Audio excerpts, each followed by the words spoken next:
Take a breath.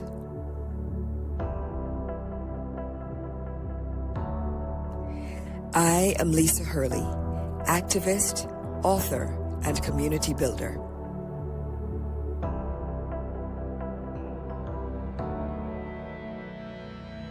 Welcome to Space to Exhale, the podcast, weekly inspiration for self-love and soft living.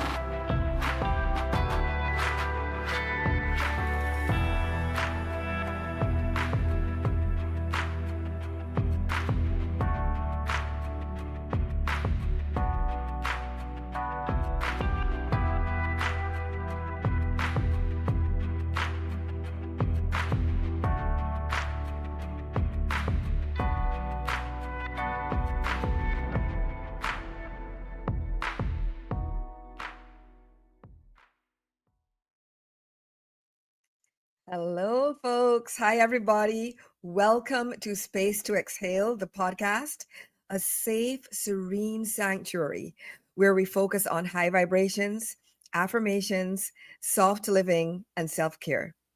I am your host, Lisa Hurley. I'm a 3-time Anthem Award-winning activist, Reiki master, and the author of Space to Exhale, a handbook for curating a soft, centered, serene life. I am here to help us all do just that. Relax, take a breath, say no to hustle culture, and yes to a life of ease. My hope and dream is for us all to curate lives that we don't feel we need a break from. Today, I am super excited to introduce my very special guest and my friend, LaTonya Davis. Oh, welcome, welcome. I'm so excited. I am delighted to be here. I'm delighted to All have alone. you. I'm delighted to have you. This is awesome. So let me tell the people who they're really listening to today. Let me tell them a little bit about LaTonya. So LaTonya Davis is a Christian who grew up in Houston, Texas. She's a Graylista, HBCU graduate, and autism mother who believes in order to make any change occur, one must be willing to think on a different level and view things from a different perspective. She is the author and founder of 4C in the C-Suite. And look at her hair, and you will understand why that is. Because natural hair conversations were never linked to leadership, and they should be. This work is in honor of her 3 best friends who have passed on. LaTonya is a living ancestor as an award-winning educator, outstanding woman-in-law recipient, board member of the Autism Society, global head of DEI with Amazon Prime, and head of DEI at Amazon Global Marketing. But we're not done yet. We're not done yet. There's more. This season, she leads her network with keynote speaking, podcasts, art galleries, bookstore academies, masterclasses, and digital products ecosystem with the first ever AI certification accelerator for Black women and autism moms. Her overall real impact is 300 million, and there's more. Make sure, we're going to tell you this at the end, but we're telling you now as well. Just go right now and also follow LaTonya on IG and TikTok at I am LaTonya Davis 2025. So that's who we're listening to and learning from today, y'all. This is no Wow. joke. It feels funny to hear about yourself like that, right? Yeah, the timeline is like, wow. Okay, all right. But I'm so glad you kicked it off with Christian. That's where it all starts from. Hands That's where down. it all starts. That's where it all Yes. starts. It's as beloved, as above, so below. That's how it Yes. starts. Yes. And speaking of starting, so before we get into the questions and the interview and all of that, those of you who have listened for the past few weeks know that before we dive into that, we take a moment, we take a breath. So let us take a moment to exhale together and get grounded. So we're going to take a few deep breaths. So do whatever makes you feel comfortable. If you want to leave your eyes open, do that. If you want to close them, you can do that as well. I prefer to close my eyes, so I'm going to say, close your eyes. Drop your shoulders down. Lift them up to your ears a little bit. And then drop your shoulders back down and just wave your neck a little bit from side to side, back and forth, and just get very relaxed. And now take a deep breath in through your nose and exhale through your mouth. And another inhale and exhale. And one more time, inhale and exhale. Okay, so now that we're grounded and our energy is right, let me ask you this first question, LaTonya.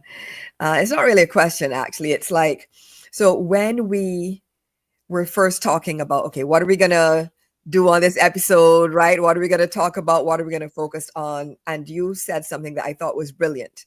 You were like, we're going to focus on the soft living mindset. And I love that you, similarly to how you just said, well, it all starts with, for example, you being a Christian, it starts with as above, so below. And it starts with, what the mind does and focuses on, the body will follow, right? So you've said to me and said on your own platforms, like the soft life isn't just about aesthetics or luxury, it is about mental liberation. So walk us through how we can begin that process of freeing our minds and getting into a soft living mindset. So one, I want everybody to know this is an autism household. So you might hear some stimming in the background. That is my son. He is supposed to be doing some work. So just know that. That's all good. I know. I love that question about liberation and the mindset, because I think a lot of people look towards the actions. And I think it's important to think about internal and external liberation for our minds. For me, that just looks like me focusing on internally, which is my calling, my purpose and my gift. For me, in case folks don't know, I grew up in the church. However, I grew up seeing my grandmother as a Christian and seeing how she lived her life at church and volunteer areas, all that good stuff. That was the very first catalyst that I had for me to say, oh, that's what a Christian is supposed to be. Because I already knew the background of Christianity, plantation, how all those things, came about. But being from Houston, Texas, where we celebrate Juneteenth, and me having a family of all Christians who let me see what that was about, that was my first introduction into it. I think for me, that really liberated my mind around like, so it's not about putting on, hats and shirts and, prosperity gospel and all these sorts of things. It's about really being true to your identity and understanding who you are and operating in your calling, your purpose, and also your gift. And so my gift is leadership. My gift is leadership. It always has been, and it's never changed. I've never seen it change over these years. It operates with ease. I don't have to necessarily do anything. It shows up how it's supposed to. The calling that I have changes. And I'm sharing this each with you before I move to the external, because the internal has to be aligned. Yes. I think spiritually before you can do anything with the external. And so the calling is like who am I for this season? Who am I here for this season? This season, I'm here for Black women with natural hair. I'm here for autism moms. I'm here for the people who want to really see, equity and inclusion in workspaces done the right way with actual evidence of outcomes. My purpose is, why do I do what I do? Because I really want people who have been overlooked throughout our lives, regardless of your background. I want them to feel seen, heard, and valued. And value doesn't necessarily mean that a person has to come up and get six figures. It means I'm valued because I'm born. Yes. I'm valued because I'm born first and foremost. Because I exist. Yeah, I exist. Yes. And it's like we have to understand that titles are going to change, relationships will change. What will never change is who you are and who you were born to be. And so that was my first indication of it. And I think for me, liberation really came from the same grandmother who allowed us, all the cousins, to go to this camp called Camp Good News. At this, I'm going to say that solidified, my belief in who Christ was, because that was the first time I was around people from all backgrounds, white people, Black people, whatever. And I was, of course, we were the minority, the Black kids there. Of course. But I never felt different. Mm. And that was a feeling that I had. I never felt like I was, oh, the Black girl or the this. It was more so internally. We're here to be able to learn about who God is and, what it means to our own individual lives and how we can be able to move through. And we had so much fun. Archery, riflery, trampoline. I went there from 8 to 13. It really signified for me who people are and what humanity is, which is, and I see it to this day in the work that I do, in this big old, global space, Right. working with people from around the world, from here and there. And I'm like, oh, I'm able to move in those places and spaces. I already had, that when I was a kid. And so Mm. it did make it hard for me to be able to do. So I think internally you have to look at like, what is your calling? Who you're here for, your purpose is your why, and then your gift. When you operate in all of those and you do it with alignment, it becomes ease for you. I It love does that. become I soft for love you, that. and it's I not love that. difficult to do. All right, folks, that was chapter 1 of today's masterclass. Okay. That was chapter 1. So let's move on to chapter 2. So Yeah. my next question is, it seems to me like part of what I heard you say is that even though we might not have used that language at the time, you have always sort of operated in a mindset and Yes. energy of softness and ease. Yes. Absolutely. I would contend, however, that you are an anomaly Yes. in that sense, Yes. right? Many of us operate, and I'm including myself in this, Yeah. right? Operate or have operated in an energy of struggle. So Yeah. one of my questions for you is, what are some of the signs that our minds are operating in hard mode, right? In the mode of struggle and difficulty and even sometimes trauma. And how Yeah. can we gently begin to at least just notice those patterns and disrupt them? I knew And I you were know going I to asked ask. you like 5 questions in one, but No, that's I right. know No, you I can knew you handle were it. going to say that actually. I knew you were going to say anomaly because I Yeah, get that. I get that a lot it's true. from the spaces that I've been in. And that's why I started off with what happened to me as a kid at 5 years old, standing up in the church and saying, oh, I believe in the Lord, and actually really knowing that that's what I actually believed in. I think for me, one, I want to let people know that we all are going to go through trauma and struggle. But for me, because of the way that my mind has been centered and the way that I've grown up, it carries to me to this day. So I'm going to give an example of what that looks like from my childhood. Okay. Thank you. My dad was murdered when I was 16 years old. Oh, God bless. I'm Most so people don't know sorry. that. That catalyst was huge. So during that time frame, I actually questioned God. And I was like, hold on. Understandably. Right. And it's Yeah. like, hold on, what's going on? My family never knew that I grieved. So I grieved for a good 5 years. I would go to the bathroom, I would, run the water so nobody would hear me crying because I miss my dad. My dad and I are very much alike, extroverted, very loud, proud, and he's the one who told me things like, when he taught me how to walk, like, don't look back. You know what's back there, keep going forward. So those things kind of stuck with Right. me. Right. So it kind of stuck with me. But to go through that experience, and then to have the Lord just eventually say, you know what, you didn't lose a father. You've always had a father. Your purpose is still going to be met.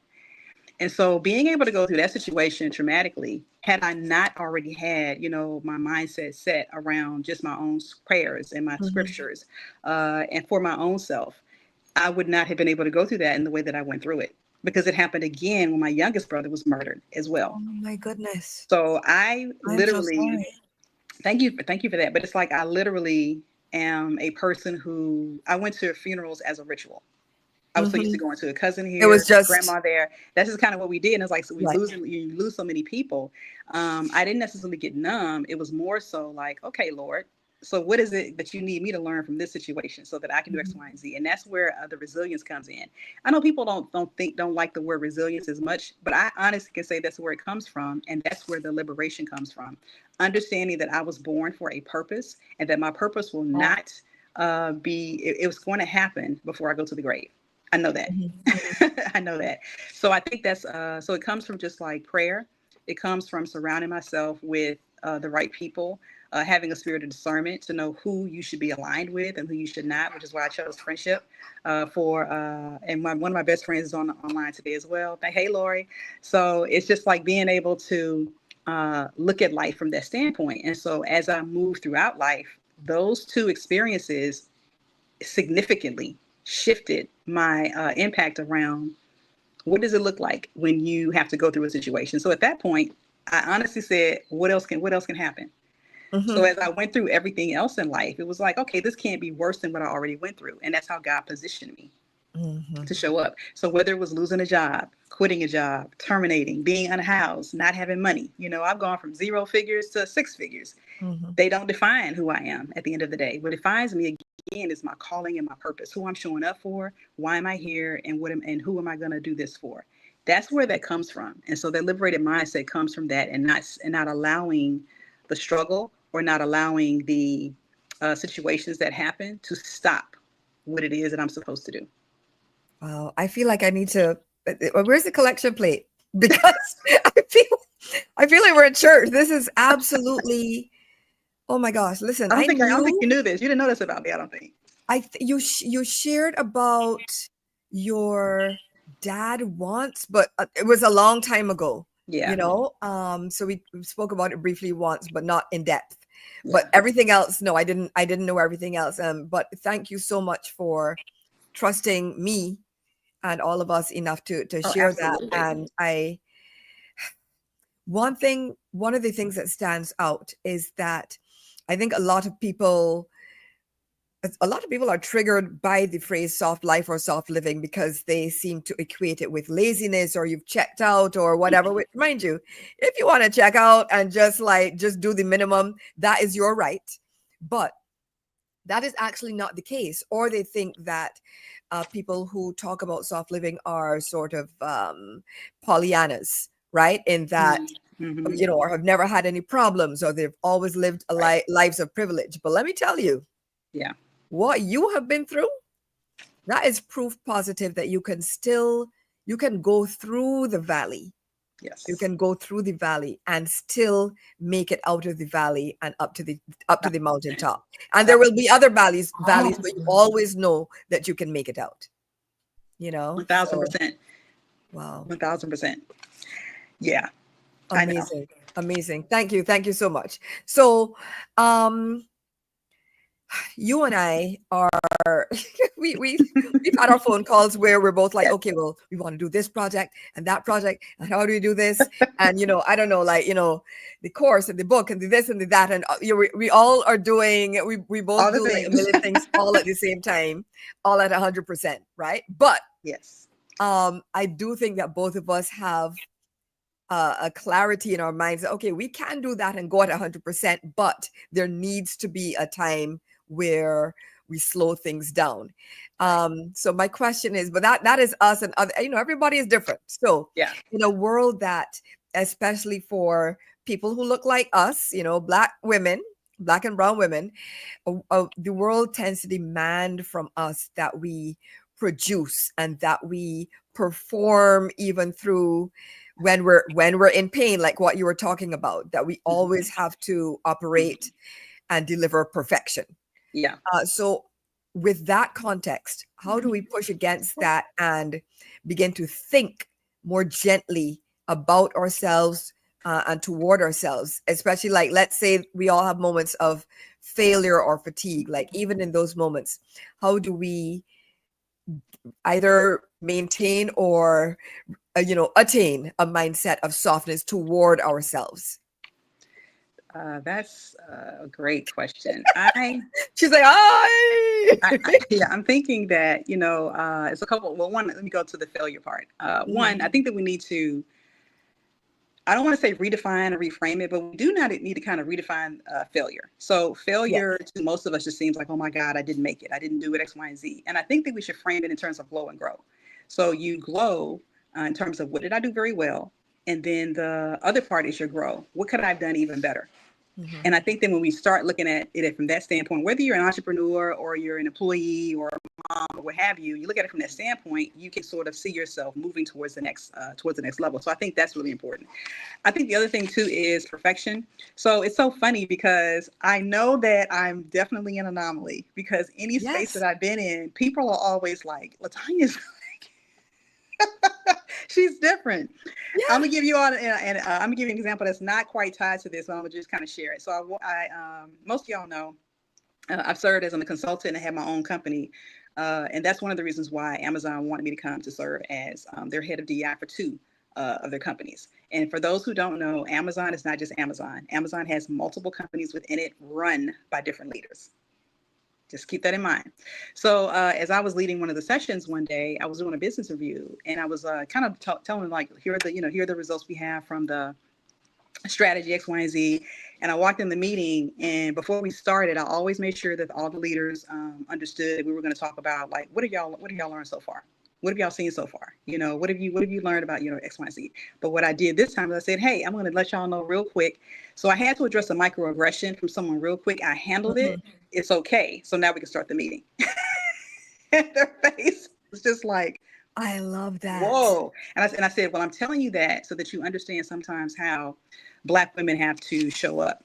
And Mhm. because I know that y'all are my allies and y'all my advocates, and y'all gonna block whatever needs to get blocked. It is what it is. But I wanted them to see that there's a difference between how you get to show up today versus how I get to show up today. And that it's not necessarily something that is that's not necessarily like a failure on anybody's part. It's just about making sure that you understand who you are. And so we don't have to operate in those modes. Mhm. Typically in these meetings, it's read paper. Right? No, read the paper. Da, da, da. But I switched it around to where now we're talking about, how are you showing up today? How do you feel today? And they share, like, that's not how they usually have done it, but they really appreciated it because we're talking about people here. And I've always said people Mm. first, title second. People first, title second. I I love usually never, that. I don't even really, whenever I talk about these different topics and I go places, people actually don't know my full background. I don't even have everything on my LinkedIn platform, to be Girl, honest with I you. know. I don't have everything I've actually done on there. I only have what I want to be known for the season that I'm in, for the calling that I'm in for Mhm. the season. But I would just say that that's, I think, something that's important. But I think that when it comes to being productive and I almost feel like it's like a hustle culture, even within the tech space. Yes. Very hustly in terms of we got to get this done, we got to get this done, and X, Y, and Z. So for me, I'm like, oh, I'm not, I don't work on the weekends. I do, Period. when I was an employee, do my 8 hours. It's the same thing in education. No, I'm not going to respond to that request. So I think a lot of it is, and I had in my notes here, I had how to say no, Oh yeah, like the please hard can mode. we go into that? Can we go into that a bit? Because Please. that I think a couple episodes ago, Alexis and I Yep. were speaking about boundaries, Yes. and I don't know there's never a bad time to talk about boundaries because it's Yep. something that a lot of us struggle with. So yeah, tell us about how Yeah. you manage the process of enforcing boundaries and saying no. Yeah, so I think of saying no as I'm saying no publicly, I'm saying it privately, and I'm saying it internally. So first, Mm, I make sure I say it internally for myself. Like I know I'm very self-aware. I know exactly what I can do and what I can't do. mhm. Just thank you, Lord. Just know what I can do, what I can't do. Clarity, girl, clarity. Yeah, right. And that's one of the four seasons of C-suite. But for me, I think it's like a good example might be in I'll give another example in Mhm. like a tech space. There was a time where I was asking a question because I wanted to know if there were any women who had talked about what leadership was, because all I heard was from men. And I said, do we have anything like that? Everybody thought it was a great idea. Oh my God, this is so amazing. And then it was, oh, great. A whole email came out. Can you lead this? And I said, no. And so I ended up having a meeting with someone else, and they said, oh, did you know that, you can't, when someone asks you to do something, you don't say no, you say yes. And then I said, I guess you haven't met me, a Black woman who has my own company, who does anti-racism work, had millions of impact. So when I say no, I mean no. And I Yeah. don't care who I'm talking to in this organization. Find somebody Amen. else to do it. So I And think you're a that, whole lawyer. Let me just throw that in there as well. Listen, Listen, y'all, I could have just read LaTonya's bio. It could have been the whole episode. Y'all have no idea. Okay. She's God. also an entire lawyer. So she knows what she's talking about, how to say what she needs to say, how to phrase it so that she she's clear, remains within legal boundaries, but she's firm. Yeah, So and this is the person you need to listen to. and I think, for me, it's like, and I always say, I still say people first, title second. And I think that it's Mhm. just, sometimes I just believe that people let me just say this. We know this. Habits have formed from the plantation that have moved into different spaces. They Woo. moved into school systems, they moved into organizations, nonprofits, corporations. And so not everybody really understands how that shows up. So to Mhm. even make a comment like that would suggest that you don't even realize that you were actually a part of a system that should have been dismantled. So for me to say what I said is reframing a new idea of Yes. no. We don't tell anybody this. We don't say Mhm. X, Y, and Z because we need to understand, who we are. Again, who am I? What is my purpose? What is my calling? Why am I here? Who am I here to serve? I'm not here to serve everybody. I know who I Mhm. was called here to serve. And in fact, every single time that I get a new client or a contract, it could be a individual or a company or a brand, I always pray first and ask to reduce myself. Mm. I have to reduce myself so that I can go in and lead with integrity and lead with authority, so that I can get things done. That's why I've never had any major issues. People ask me all the time, Mm. did you ever? No. People don't the microaggression I spoke about was from one person, and Mhm. that was handled super quick, and they moved on, That scattered was it. on. That was And it. but nobody, and I've never had that as an issue because people know who they're getting. They know who I am before I enter into the room, and not from my profile, from my It's from, presence. I was just From gonna my say it's your presence. energy, it's from your presence It's the because presence. your aura, your energy, your presence, your anointing That is what it is. introduces you before That's you what it is. actually enter the room. It walks ahead of you and That's and clears the path. that's why I said it goes back to just really understanding who you are internally. Because when Mhm. you really understand that and you constantly operate in that, you're able to make those decisions to move forward. When Right. you do not operate in that, you tend to allow other people to define that for you, and that cannot be Mhm. the case. And there's been many times where, and it's not just in tech. I've been in education as a K-12 leader, coaching principals. Being able to talk about kids. How do you treat children? That's near dear to my heart. Of Good Lord. course. I mean, you know what I Yeah. mean? And so I think it's important to understand how to say no. And I'm gonna say this for those who might be educators in here. Um, I was serving as an assistant principal for a school district in New Orleans, and I remember they brought me in because they wanted me to help change around the data. Kids hadn't passed tests in 8 years. So Mhm. they wanted me to come in and be able to help. So I was able to do that. One question that came up was I like around how you throw that. I like how you throw that in there what? casually. So I was able to do it. Well, I mean, it takes a team, of But course, to do but you anything. were, you were. Yeah, Yes. but it's like, but it was interesting because if you know anything about education, education is tied to kids and the relationship you have with them. Mhm. You can teach a kid anything. I don't care who it is. I don't care whether they have an IEP or not. A child will learn when you have the right relationship with that child. Period. Mm. Hands down. Mhm. And so I'm gonna say that with certainty Yes. because I've Yes. done it.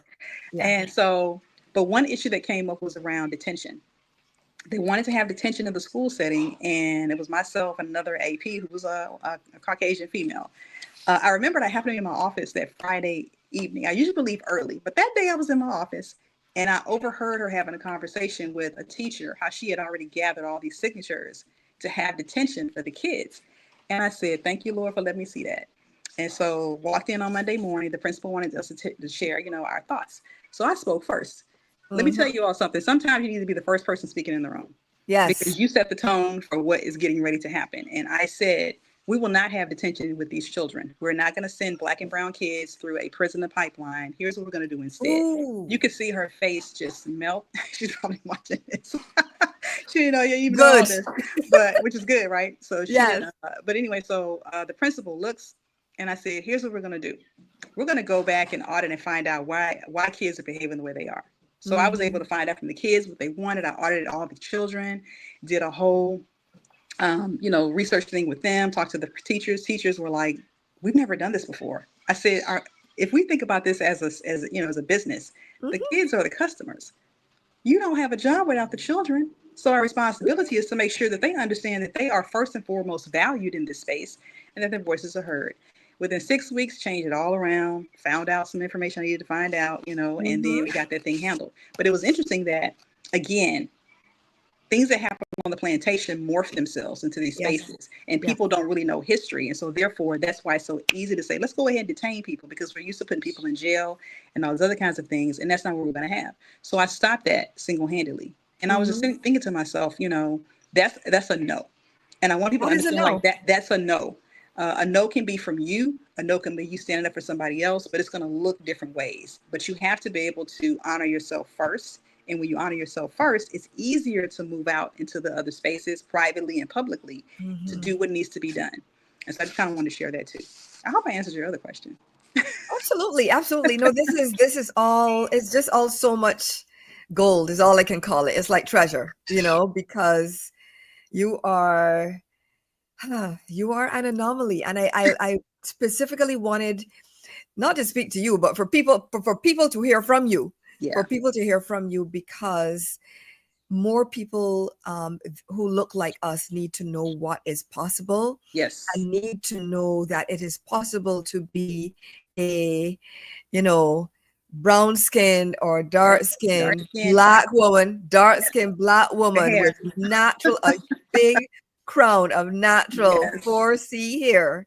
That's right. And still make waves with authority and integrity in your professional life, but also still be an autism mom and be there for your friends and do all the things that you want to do and travel and go out and take walks and take in the sunshine and live softly. You can actually have both, and it is possible. So I really wanted people to hear directly from you, because you have, listen, there's so much that you've done, so many stories that you've just shared with me, and I know I haven't heard all of them, right? And so, girl, just keep blessing the people. Speaking of which, so for those of us, again, I'm including myself, who we're on the drive for success. We want to move up the corporate ladder. We want to achieve certain things. And so how do you, in terms of mindset, in terms of maybe like daily habits, I don't know, you mentioned prayer, affirmations, journaling, things of that nature. What mindset habits or actions do you do to sort of balance the drive for success and the need for a soft life? Yes. So I kick off my day with prayer. I absolutely have prayer with God in the morning. I get up extra early. I got to get up before my son gets up, because once that happens, the day is done. Right, exactly. The day is done. So I do my prayer in the morning, and I have I always equip a verse with my prayers as well. I also do manifestations. I found out that manifestations for me they're game changer. It is really around, and I pray for everything from, my business to this platform today. I pray for this platform today, that people will be able to see you and to be able to see me and what we're trying to do, and the people who come, because I don't think people realize when y'all in the chat, people see you in the chat. That's important for you and what you want to be able to do. I also go for walks every day. So my son and I take a walk, because I love the sun. Walk. I do of course, I always do my Bible time, which I need. I don't read my Bible every day, but I do read my Bible once a week, usually on Sundays and Saturdays, to prep myself for my life principles that I like to have for myself. I also make sure that I proactively do not put myself in position with people who are not for me. So in other words, I make sure that, and I'm just going to go just like things that we need to talk about for social media. I do not follow people that have triggering content. I do not follow people that do not have evidence of outcomes. I do not follow individuals who are just really there to use, how can I say this nicely? I'm laughing because oh my, listen, not in done with me yet. You're talking and people are coming to mind, but I'm gonna keep my mouth shut. I'm gonna say profiting off of pain. I have a different way of how I choose to do it. And I'm gonna say this directly. I am an anti-racism expert. I am a DEI expert and belonging expert. I am an autism expert. I am a K-12 expert. I don't know everything all the time, but I know enough to know that in order to really drive change, your approach has to change. And so your approach has to be from the standpoint of where are people at and how do they see you? Whether you're an AI entrepreneur, X, Y, and Z, whatever it might be, you want to make sure you do that. So I make sure that I proactively turn off things that I don't necessarily need. I don't follow celebrities. I don't need to. The celebrities are in my family. The celebrities are right here. You're a celebrity. You know what I mean? So we have people who are right here that we can follow. And so I like to make sure that I'm tuning into those who are amplifying really great content, really great information in a really productive and positive way. Because I think that's important for me, myself. And then at night, I get 8 hours of sleep every single night. I've gotten 8 hours of sleep ever since I became an autism mom. And I've been an autism mom for over 15 years. And I'm going to say I knew I had to have two journeys. My son's journey and my journey. So I knew that my wellness journey had to be intact. And so I started that a long time ago. And then getting 8 hours of sleep, practically using things like lavender. Yes. I love lavender. You drop it on your pillow? Like, how do you do it? I do the diffuser. Girl, I love that. yes. I love it. I mean, it's incredible. And so, I mean, it's like, I read the right kinds of things. And I think for me, it's like, and I think also me, like, I think I told one of the followers today, getting on TikTok and starting talking about things like natural hair, like encouraging people to know that you can wear your natural hair and that is freedom. That's liberation, not to feel like you have to wear all these other kinds of things. If you understand your hair, you're able to take care of it. So I think my hair, and of course I love art. I'm into AI, and most of y'all know. As a matter of fact, I just dropped my AI newsletter today. And I'm excited about subscribe. I'm so excited about that because that has been a game changer, even in my own home. Being able to build lessons for my son, being able to build, our gluten-free menus or whatever we have, being able to, start basically create anything I wanted. I've created everything I want to have. So, I mean, I think those are the things that you want to be able to do. So I name those because it's a combination of things that you want to have for yourself. And you have to figure out what that is for you and then plan around what that needs to look like for you. So I think those things are really, really important too. Wow. I'm here trying to process everything you said. I mean, there were like so many gems in there. One of the many things that stood out to me was when you said, I do not follow people who do not have evidence of outcomes. Yes. We need more of that. We need more people to be like that because a lot of people are swayed by shiny, glittery things. Yes.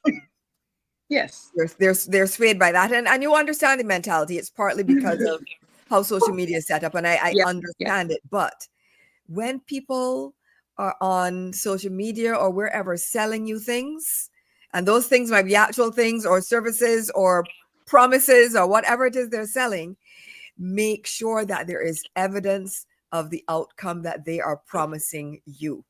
Absolutely. Make sure. Right. Like for me, for example, when I was, I was in the process of thinking, okay, I want to write a book and I had no idea how to go about it. And then God dropped the Book Academy by Lovey. Like I was like mentally praying, like some prayers are you go down on your knees and you pray and some prayers are like you're thinking, right? Yeah. Yeah. So I said, oh, how do I do this? 2 days later, the Book Academy by Lovey comes Incredible. up. Right? Yes. But when I tell you I signed up immediately, because again, evidence of outcomes. Lovey is a 4-time New York Times best-selling author. I don't need to ask no more questions. She's proven it. She's done it. She's done it not once, twice, 3 times, 4 times. Yeah. Right? And so really make sure, people, that when you are, whoever it is you are following or connecting to, or even, hiring or retaining, make sure that you have some evidence. There is some evidence somewhere. Hey, hi, how you doing?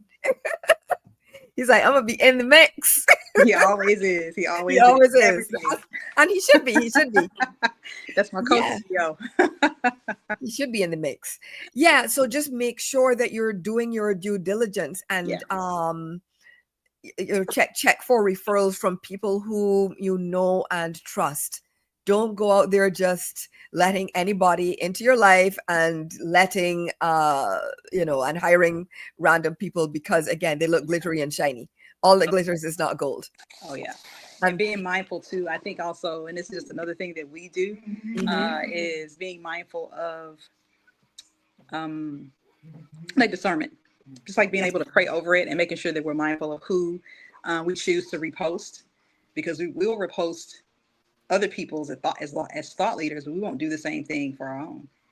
And so we Listen, need to be mindful of that, because yes. thought leadership to me means you have, again, that's why I also mentioned evidence of impact. Like, oh, you do? Like, where have you worked at? What have you done? Who are your clients? What have you done? And so we want to make sure that we're talking about that, because that's so important. It's not just even in that, it's just in anything that you do. You want to make sure that you're focused on it, whatever the topic is. And let me also say this. You all are thought leaders. Let me Yes. just say this. Everybody who's on this live is a thought leader. This simply means that you have information with your talent and expertise that you can share with someone. You need to be building your podcasts and your newsletters and your memberships and your courses and whatever else you choose to do. I want you to know that you should be doing that as well. And that's how I think differently. I don't think like everybody else. I could care less about some of the other things that everybody else does. What I care about is, does this actually drive the impact that I want to do for the people who I've been called to serve? I can do a whole lot of things, but I choose to do certain things because I want to make sure certain people win. And that's what this is ultimately about. I love that. I love that. When I love seeing, when I see your posts, LaTonya has launched a project, I get so excited because I'm like, what is she up to today? What is she up to today? It's like the four, and can I just say, as a copywriter, this is I'm just going to nerd out, but 4C in the C-suite, Chef's Kiss as a name. Thank you. Oh my gosh, beautiful. As soon as I saw it, I'm like, yes, LaTonya. And there's just so much that you do and that you value, that you offer. I'm a member of one of your Discord communities. There's just so much. Hey, he's dropping in. Listen, there's a celebrity in the room, and it is neither one of us. Okay, hilarious. Neither one of us. So something that you talked about that is important is making sure that you surround yourself with the right people. Yes. Right.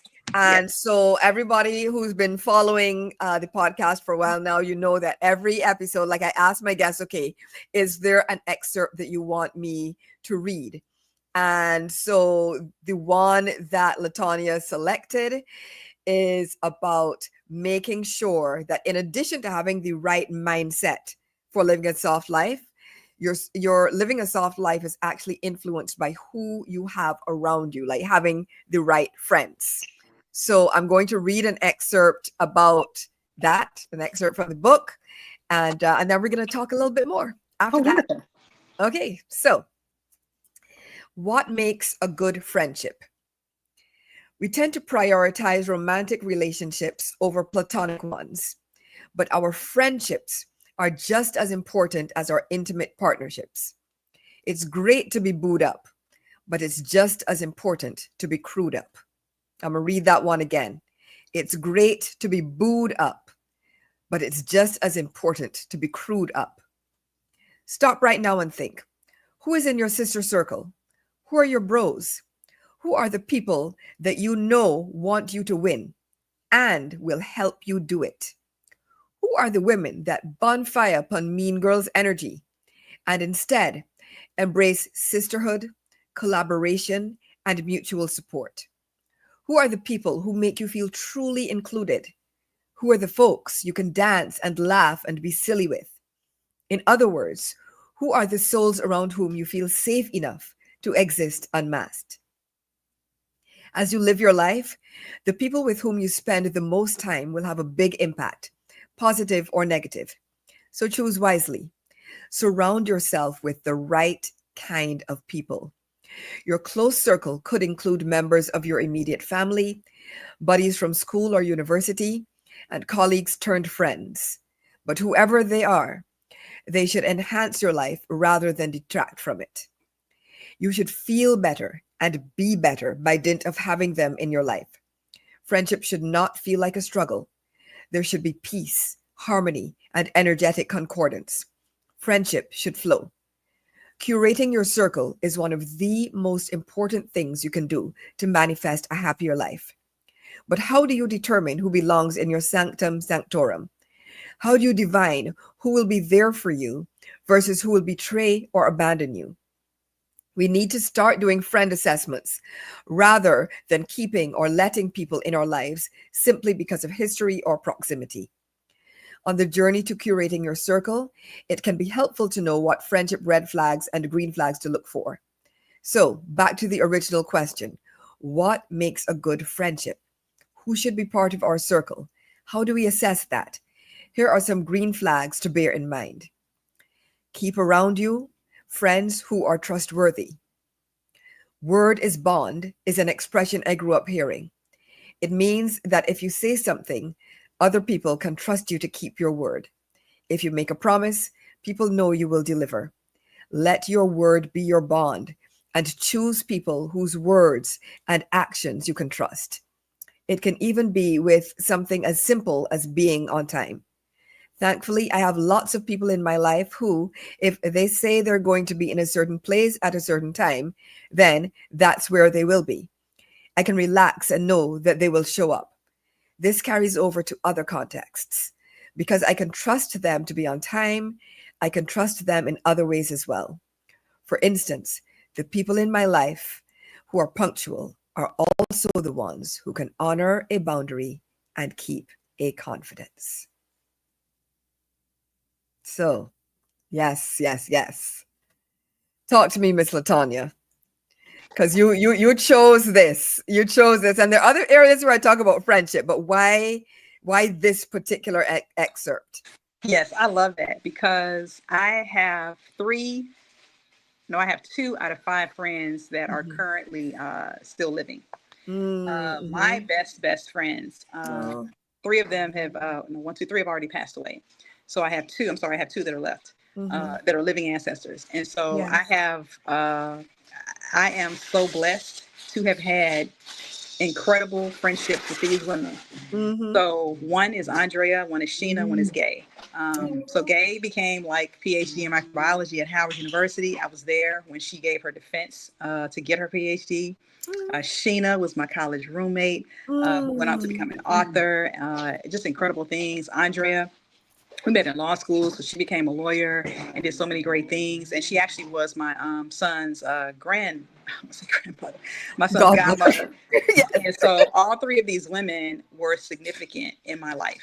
And I always said, I'm not going to have any more friends like them. This is it.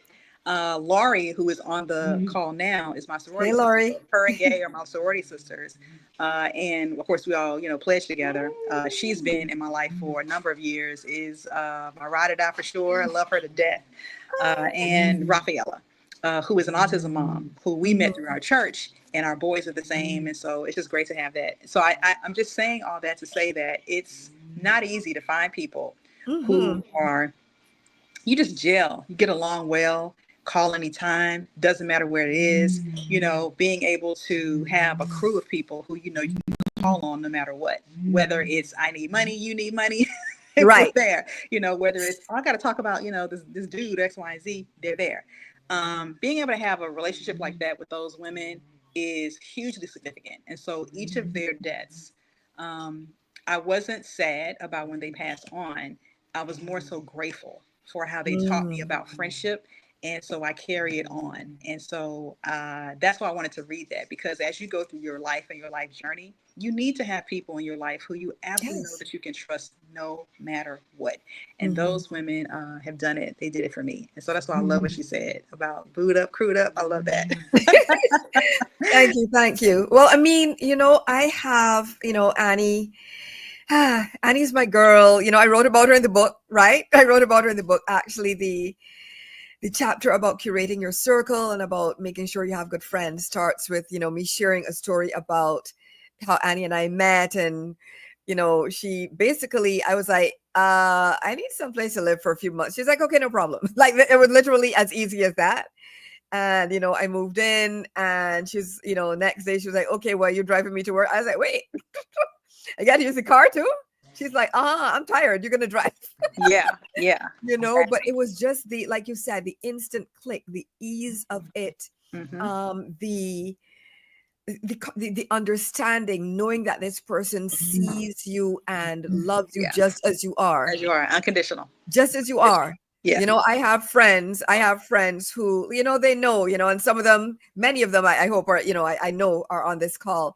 Mhm. And, you know, there's Ilona, there's Ilona who, you know, God bless her. I mean, we're friends and colleagues in that, Yeah. you know, she's also helping me with book marketing.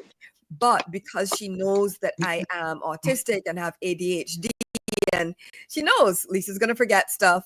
She's going to do 90% of it, but 10% Yeah. is probably not going to get done. Yeah. But she doesn't take that and use it against me or think, oh, Right. well, that means Lisa is not smart or whatever. Right.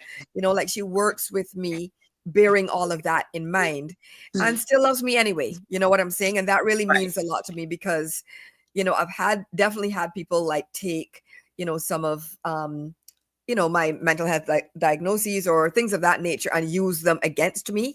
And so having people who really love you exactly the way you are, you know, flaws and all, as the saying goes, right? It makes such a difference, because then why you and I are saying that this is part of living a soft life is because you can relax. Yes. Soft life means you're living in an energy of ease, and that Right. includes in your relationships. And you know, it's not just about your professional life. Right. It is about your family life, about your friendships, about your romantic relationships, all of it. And friendships, why I chose to focus on friendship as opposed to romantic relationships, because my hope would be that whoever you're in a romantic relationship with, you're actually friends with. Yes. A lot of people end up in relationships with people that don't even like them, but that, you know, that's a topic for another episode. That's so true. So That's true. a whole nother topic. But look for people who actually like you, and then you can relax. You can really be yourself. You were talking a lot earlier about being authentic, being yourself, being true to your calling and your purpose. True friends are going to support you in that at all times. You know, and so that's why it's so important. So I know that we're getting close to time. And so I want to give you a chance. Look, there's so much that you do. So let's talk about you and your, what I call it in my mind, I call it your parent company, right? L. Davis Consulting. Yes. Bro, you got a parent company and subsidiaries, okay? So let the people know about the parent company. About the parent company, about these subsidiaries, about all the academies. I mean, we have a few minutes left. Just talk and tell the people. Sure. I have, so I started off with LaTonya Davis Consulting, and I went into consulting, which moved into keynote speaking, which moved into training companies. And I decided to build a full network. So the network is really focusing on all the things, which are my podcasts for autism moms, podcasts for Black talent. It also has my academies. So I have 12 different academies, from Faith Academies, Queens and Crowns Network, AI Academy, Autism, DEI, art, books. All of these are really designed for people to go and get anything that you possibly need for your learning and development. So it could be courses, a masterclass, anything of that nature. And so right now what I decided to do is it's really focused around making sure that I have the other kinds of,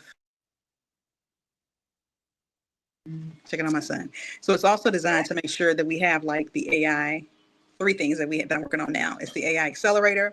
It's also the digital magazine, and then also the Juneteenth community, which has my books that are going to be launching out as well. So those. Wait, hold on. Juneteenth community? How did wait? When? Hold on. I'm sorry. The books will be dropping on Juneteenth. Oh yes.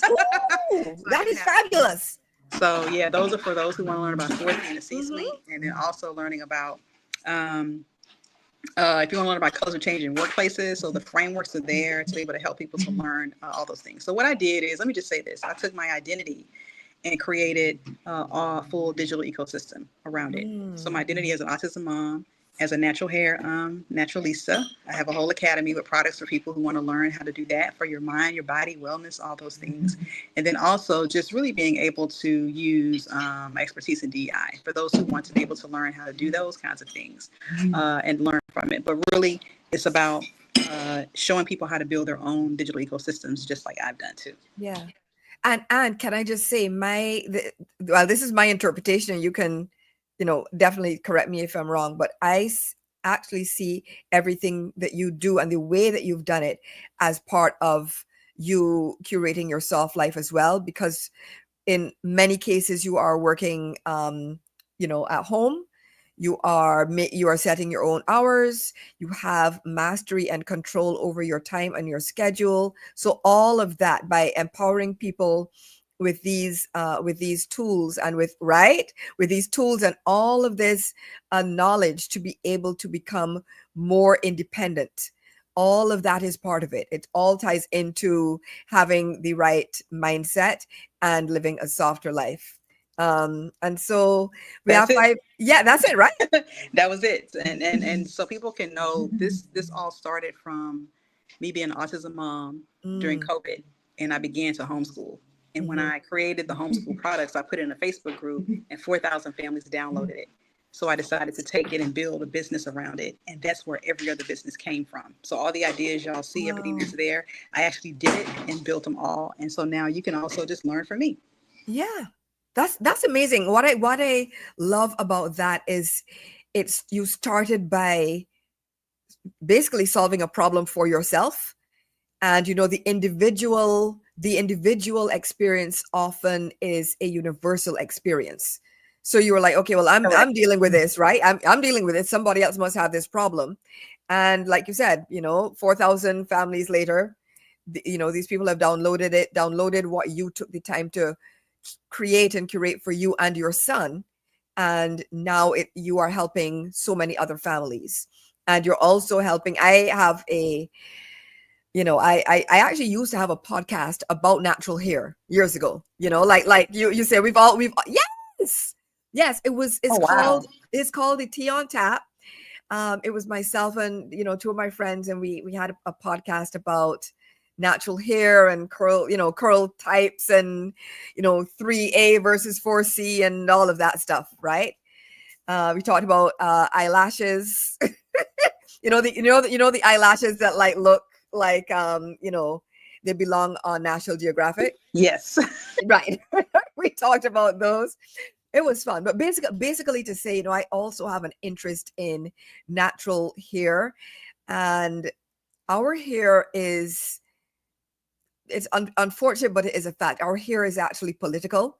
So I love what you do just by showing up as yourself, as a person in the C-suite with 4C hair, and then extending that to others to say, hey, you actually do not have to shrink yourself.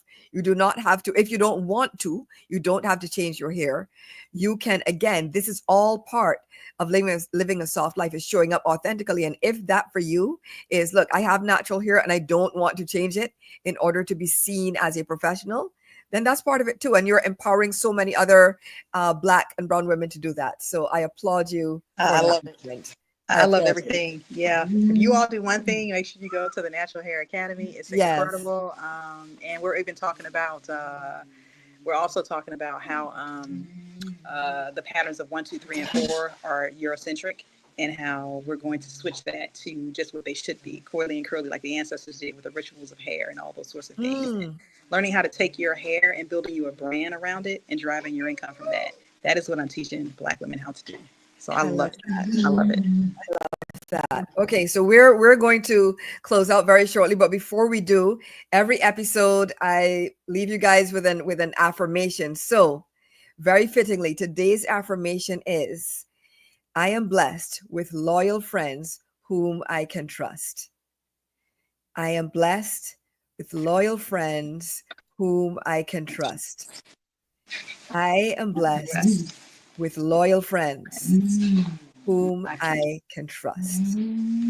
Okay, so that is it for this episode, folks. Just remember, like, I'm here busy. Latrice is in the background. I know she's in the background saying, please promote your book. I can feel Latrice and Ilona saying that. So I'm gonna do what my two bosses tell me to do. So Space to Exhale, my book drops on June 17. It is live for pre-orders right now. So go out, support, and remember that pre-orders are very important for authors. And so it helps solid pre-order numbers help send a signal to the industry that our stories matter and that our books can sell. And that's important because there are very, very few Yes. Black and brown authors, and very, very few Black and brown authors who have bestsellers. And so, I would like to become one of that part of that number. And so, yes, pre-order, pre-order, pre-order.